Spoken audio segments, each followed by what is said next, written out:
Dear students, मैं शर्मन सैनी, सहायक आचार्य FM, राजकीय महाविद्यालय बहरोड, बीकॉम पार्ट फर्स्ट के विद्यार्थियों के लिए आज का ये वीडियो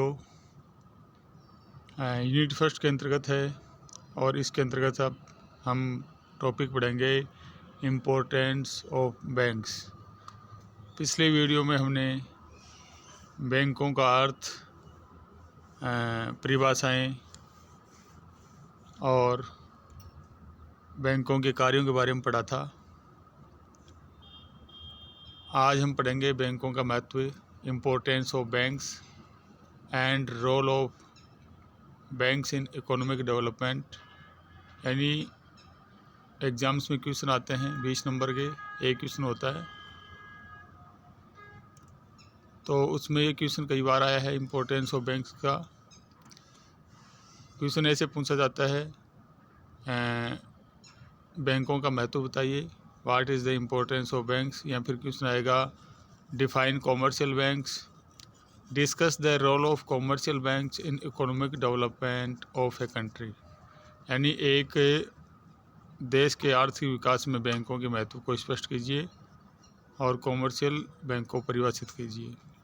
तो बैंकों की परिभाषा जो हमने पढ़ी है पहले वाले लेक्चर में, वो वहाँ बैंकों की परिभाषा लिख देनी है। कॉमर्शियल बैंक वो हैं, सभी कॉमर्शियल बैंक के अंतर्गत ही आते हैं। अब हम देखेंगे कि कौन कौन से बिंदु हैं जिनके आधार पे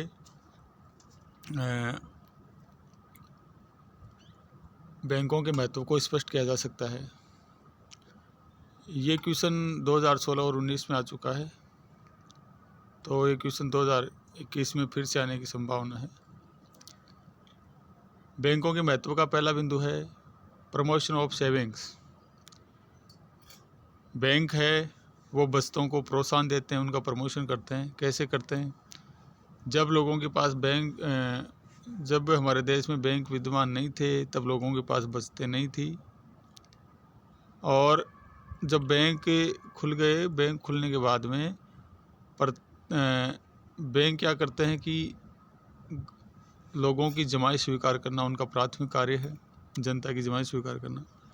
और जनता जब तक अपना पैसा बैंकों में जमा नहीं कराती, तब तक उसकी सेविंग बैंक में इकट्ठा नहीं हो सकती। इसके लिए बैंक क्या करते हैं, आकर्षक ब्याज योजनाएं लेके आते हैं। वो बैंक प्रचार करते हैं कि हम इतने प्रतिशत ब्याज देंगे नगद जमाओं पे। तो व्यक्ति उन बचतों के से मतलब ब्याज दरों में रुचि लेकर ब्याज जो बैंक जितना ऊंचा देता है, उसी बैंक में खाता खुलवा के अपना पैसा वहाँ जमा कराते हैं, और उससे उनके में बैंकिंग आदतों का विकास भी हो जाता है, बैंकिंग हैबिट्स का भी विकास हो जाता है। बैंकिंग हैबिट्स क्या हैं? जब व्यक्ति किसी बैंक में खाता खोलता है और वहाँ पर लेन देन करता है, पैसा निकलाता है, जमा करवाता है, तो उसको बैंकिंग आदत कहा जाता है। तो आज देश में लगभग 70% जो आबादी है वह बैंकिंग आदतों से जुड़ी हुई है।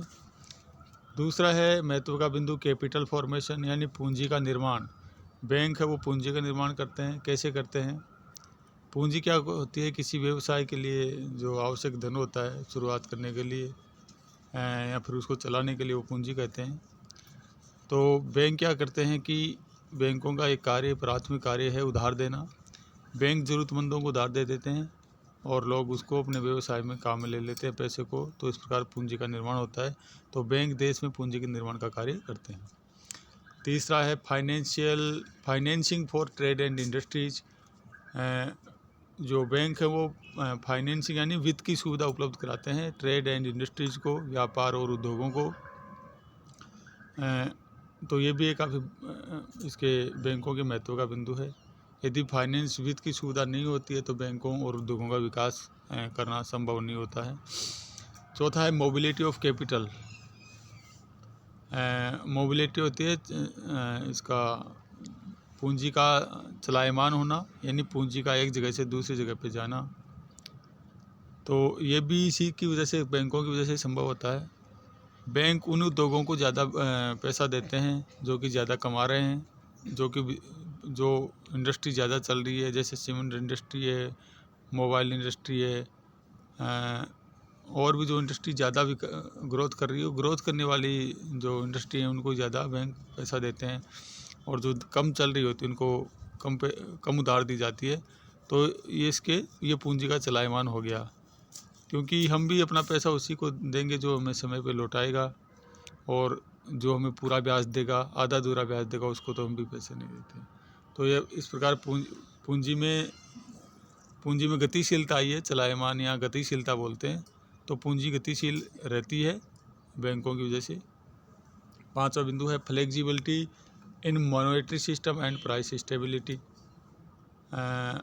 फ्लेक्सिबिलिटी का मतलब है लोचशीलता इन मॉनेटरी सिस्टम, यानी मौद्रिक जो नीति है, मौद्रिक जो व्यवस्था हमारे देश की मौद्रिक व्यवस्था के अंतर्गत आरबीआई है, वो सभी बैंकों की कंट्रोलिंग बॉडी है। जो भी कॉमर्शियल बैंक हैं, व्यावसायिक बैंक हैं, यहाँ जो व्यापारिक बैंक हैं, इसके अलावा जो कृषि बैंक होते हैं, उनके लिए सहकारी संस्थाएं होती हैं। तो उन सभी में जो फ्लेक्सिबिलिटी बनी रहती है, लोचशीलता बनी रहती है बैंकों के उपस्थित होने से। और प्राइस स्टेबिलिटी है, वो प्राइस भी स्टेबल रहती है, क्योंकि जब ब्याज दर नीचे होती है तो लोग ज़्यादा उधार लेते हैं बैंकों से, और जब बैंक ब्याज दर को ऊंची कर देते हैं तो लोग कम उधार लेते हैं, और इस प्रकार जो प्राइस लेवल है वो जनरल रहता है, यानी मध्य में बना रहता है। अगला बिंदु है रेमिटेंस फैसिलिटी। बैंक है वो रेमिटेंस फैसिलिटी देते हैं। रेमिटेंस का मतलब होता है संप्रेषण सुविधा, यानी धन को एक जगह से दूसरे स्थान पर भेजने की सुविधा भी बैंकों के द्वारा प्रदान की जाती है। इसके अंतर्गत नेफ्ट, आरटीजीएस, चेक और बैंक ओवरड्राफ्ट आदि सुविधाएं उपलब्ध होती हैं इसके अंतर्गत। और इसके अलावा ऑनलाइन जो सुविधा है ई बैंकिंग की, वो भी धन को एक स्थान से दूसरे स्थान भेजने के लिए बैंकों के द्वारा प्रदान की जाती है। अगला बिंदु है हेल्प्स इन पब्लिक डेब्ट्स, यानी पब्लिक डेब्ट्स का मतलब है लोक ऋण। लोक ऋण का मतलब हो गया सरकार के द्वारा जो ऋण लिया जाता है, जो लोन लिया जाता है, उसमें भी हेल्पफुल है बैंक। यानी विकास कार्यों के लिए सरकार के द्वारा बैंकों से उधार ली जाती है, उसको पब्लिक डेब्ट्स कहते हैं। तो उसमें भी बैंक सरकार की सहायता करते हैं। महत्व के अगले बिंदु पे चलते हैं, उसमें है रिप्रेजेंटेटिव एंड एडवाइज़र। रिप्रेजेंटेटिव का मतलब होता है प्रतिनिधि, एंड एडवाइज़र का मतलब होता है सलाहकार। बैंक है वो अपने ग्राहकों के लिए रिप्रेजेंटेटिव भी होते हैं कुछ कार्यों में, और उनके एडवाइज़र भी होते हैं। जैसे वित्तीय जो सलाह होती है वो उसकी एडवाइस अपने ग्राहकों को देते हैं कि, और जो सुविधाएं प्रदान करते हैं बैंक है वो अपने पास एक फाइनेंशियल एडवाइज़र रखते हैं, और जो ग्राहक अपना पैसा जो उनका बैंक में जमा हो उसको शेयर मार्केट में लगाना चाहता है, उसको ये सलाह देते हैं, आर्थिक सलाह देते हैं कि आपको कौन से कंपनियों के शेयर खरीदने चाहिए, कौन से नहीं खरीदनी चाहिए, और कितनी मात्रा में खरीदनी चाहिए। तो ये सब एडवाइज़र का कार्य करते हैं। अगला है एम्प्लॉयमेंट जनरेशन। एम्प्लॉयमेंट जनरेशन का मतलब है रोज़गार का निर्माण करते हैं। बैंक है वो फाइनेंस की सुविधा उपलब्ध कराते हैं अपने सभी ग्राहकों को या उद्योगों को, उद्योगपतियों को, व्यापारियों को। तो उससे क्या होता है कि उनका व्यापार बढ़ता है, और व्यापार बढ़ने पे काम करने के लिए व्यक्तियों की आवश्यकता होती है, तो देश की जनता को उससे रोज़गार मिलता है। तो बैंक रोज़गारों को बढ़ाने में भी काफ़ी सहायक होते हैं। अगला बिंदु है finance for priority sector. Priority sector का मतलब होता है प्राथमिक क्षेत्र। बैंक है वो प्राथमिक क्षेत्र को भी लोन उपलब्ध कराते हैं, फाइनेंस यानी वित्त उपलब्ध कराते हैं। प्रायोरिटी सेक्टर, प्राथमिक क्षेत्र कौन सा है? अर्थव्यवस्था में प्राथमिक क्षेत्र का मतलब होता है खेतीबाड़ी का क्षेत्र, जहाँ खेतीबाड़ी होती है। प्रायोरिटी सेक्टर का मतलब है कृषि क्षेत्र से। प्राथमिक क्षेत्र कृषि और उसमें कृषि की सहायक क्रियाएं, पशुपालन आदि इसमें आते हैं। तो कृषि क्षेत्र के लिए बैंकों के द्वारा अपनी कुल जो लोन दिया जाता है उसका 40% हिस्सा कृषि कार्य के लिए दिया जाता है। तो कृषि कार्य भी इससे काफ़ी विकास करता है। अगला बिंदु है इनोवेशंस। इनोवेशन होते हैं कोई नया काम करना। जैसे देश में मोबाइल क्रांति आई है या फिर जो कंप्यूटर क्रांति आई थी, तो उसमें उसकी वजह से घर घर में आज कंप्यूटर पहुंच गए हैं और सरकार के जितने भी ऑफिस हैं उनमें भी उनका भी कंप्यूटरीकरण कर दिया गया है। तो इतने बड़े कार्य के लिए फाइनेंस कहाँ से आएगा? फाइनेंस की व्यवस्था बैंकों के बिना संभव नहीं है। इस प्रकार जो भी देश में इनोवेशन होता है उसमें बैंकों का काफ़ी बड़ा हाथ होता है। उनके द्वारा ही सुविधाएं प्रदान करने पर कोई इनोवेशन देश में अपना रूप ले पाता है। अगला बिंदु है promotion of sound banking system. जो मजबूत बैंकिंग प्रणाली है उसको विकसित करने में भी बैंकों का बड़ा हाथ है। आज पर्याप्त संख्या में अपने देश में बैंकों की ब्रांच उपलब्ध हैं। छोटे बड़े कस्बों से लेकर दूर दराज के छोटे मोटे गांव हैं, वहाँ तक भी बैंकिंग सुविधाएं उपलब्ध हैं। बैंकों ने एक नया जो कंसेप्ट विकसित किया है उसके अंतर्गत BCs खोले गए हैं, यानी बिजनेस कॉरेस्पोंडेंट बैंकिंग संवाददाता, जिसके अंतर्गत छोटे गाँव में भी एक जहाँ बैंक नहीं है वहाँ एक व्यक्ति नियुक्त कर दिया जाता है बैंक के द्वारा, जो कि वहाँ खाते खोलता है उस क्षेत्र में और लोगों की जमाएं स्वीकार करता है। तो इसको बैंकिंग संवाददाता के नाम से जाना जाता है। और इस प्रकार पूरे देश में एक अच्छा बैंकिंग सुविधा हमारे देश में उपलब्ध है। तीव्रगामी सुविधाएं आज बैंकों की उपलब्ध हैं, तो वो सब बैंकों की वजह से ही उपलब्ध है। अगला बिंदु है balanced regional development. Balanced regional development होता है किसी क्षेत्र विशेष का संतुलित विकास।